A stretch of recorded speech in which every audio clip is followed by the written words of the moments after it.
Hello friends, ಎಲ್ಲರಿಗೂ ನಮಸ್ಕಾರ. Welcome to yes kitchen corner. ಇವತ್ತು ಪೈನಾಪಲ್ ಗೊಜ್ಜು ಮಾಡ್ತಾ ಇದ್ದೀನಿ. ಅದು ಹೇಗೆ ಮಾಡೋದಂತ ನೋಡೋಣ. ಇದು ತುಂಬಾ ಟೇಸ್ಟಿಯಾಗಿರುತ್ತೆ ಪೈನಾಪಲ್ ಗೊಜ್ಜು. ನೀವು ಟ್ರೈ ಮಾಡಿ ಹಾಗೂ ಕಮೆಂಟ್ ಸೆಕ್ಷನಲ್ಲಿ ತಿಳಿಸಿ. ಗ್ಯಾಸ್ ಆನ್ ಮಾಡಿಕೊಂಡು ಒಂದು ಪ್ಯಾನ್ ಇಟ್ಕೊಂಡಿದ್ದೀನಿ. ಪ್ಯಾನ್ ಬಿಸಿಯಾಗಿತ್ತು. 1 ಟೀ ಸ್ಪೂನು ಎಣ್ಣೆ ಹಾಕ್ಕೊಂಡಿದ್ದೀನಿ. ಎಣ್ಣೆ ಕೂಡ ಬಿಸಿಯಾಗಿದೆ. ಈಗ ಒಂದು ಮಸಾಲ ಫ್ರೈ ಮಾಡ್ಕೊಳ್ಳೋಣ. ಇಲ್ಲಿ ಕಡಲೆಬೇಳೆ ತೊಗೊಂಡಿದ್ದೀನಿ 1 ಟೀ ಸ್ಪೂನು,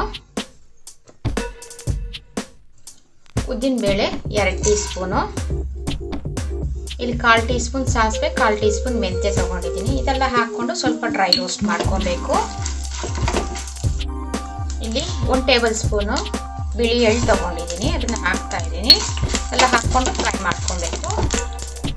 ಕಡ್ಡಿ ಕರಿಬೇವು, 8 ಬ್ಯಾಡಗೆ ಮೆಣಸಿನ್ಕಾಯಿ ತೊಗೊಂಡಿದ್ದೀನಿ, ಅದನ್ನು ಹಾಕ್ಕೊಂಡು ಫ್ರೈ ಮಾಡ್ಕೊತಾ ಇದ್ದೀನಿ. ಇಲ್ಲಿ 1/4 ಟೀ ಸ್ಪೂನು ಅರಿಶಿನ ಹಾಕ್ತಾ ಇದ್ದೀನಿ, 1/4 ಟೀ ಸ್ಪೂನು ಇಂಗು, ಇಲ್ಲಿ 3 ಟೇಬಲ್ ಸ್ಪೂನು ಒಣ ಕೊಬ್ಬರಿ ತುರಿ ತೊಗೊಂಡಿದ್ದೀನಿ. ಅದನ್ನು ಹಾಕಿ ಡ್ರೈ ರೋಸ್ಟ್ ಮಾಡ್ಕೊತಾ ಇದ್ದೀನಿ, ಹುರ್ಕೊತಾ ಇದ್ದೀನಿ. ನೋಡಿ, ಎಲ್ಲ ಹುರ್ಕೊಂಡಿದ್ದಾಗಿದೆ. ಇದು ಕಂಪ್ಲೀಟ್ ತಣ್ಣಗಾದ್ಮೇಲೆ ಮಿಕ್ಸಿ ಜಾರ್ಗೆ ಹಾಕ್ಕೊಂಡು ಸ್ವಲ್ಪ ನೀರು ಹಾಕ್ಕೊಂಡು ಫೈನ್ ಪೇಸ್ಟ್ ಮಾಡ್ಕೊಬೇಕು.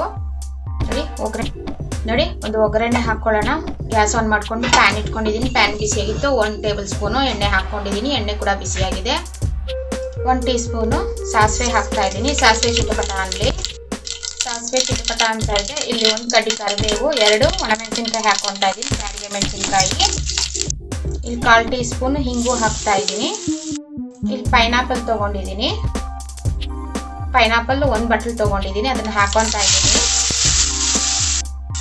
ನೋಡಿ, ಎಣ್ಣೆಯಲ್ಲೇ ಒಂದು 3 ನಿಮಿಷ ಫ್ರೈ ಮಾಡ್ಕೊಳ್ಳೋಣ ಪೈನಾಪಲ್ನ. ಆಗ ಪೈನಾಪಲ್ದು ಟೇಸ್ಟ್ ತುಂಬ ಚೆನ್ನಾಗಿರುತ್ತೆ ಗೊಜ್ಜಲ್ಲಿ.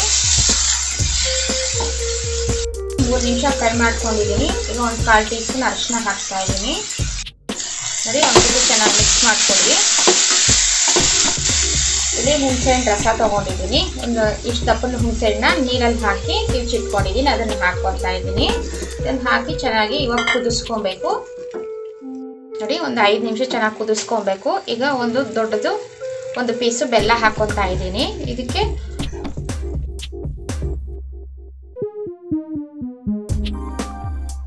ನೋಡಿ, ಇದಕ್ಕೆ ಹುಳಿ ಮತ್ತು ಸಿಹಿ ಮುಂದಿದ್ರೆ ಈ ಗೊಜ್ಜು ತುಂಬಾನೇ ಟೇಸ್ಟಿಯಾಗಿರುತ್ತೆ.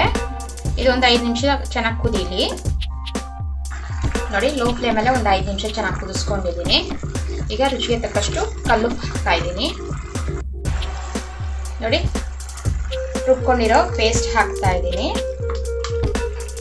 ಹಾಕ್ಕೊಂಡು ಚೆನ್ನಾಗಿ ಮಿಕ್ಸ್ ಮಾಡ್ಕೊಳ್ಳಿ.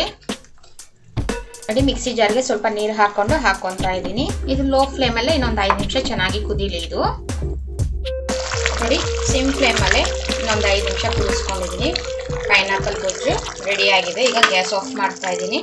ಇದು ತುಂಬಾ ಟೇಸ್ಟಿಯಾಗಿರುತ್ತೆ ಪೈನಾಪಲ್ ಗೊಜ್ಜು. ನೀವು ಟ್ರೈ ಮಾಡಿ ಹಾಗೂ ಕಮೆಂಟ್ ಸೆಕ್ಷನಲ್ಲಿ ತಿಳಿಸಿ. Signing out from yes kitchen corner. Thank you.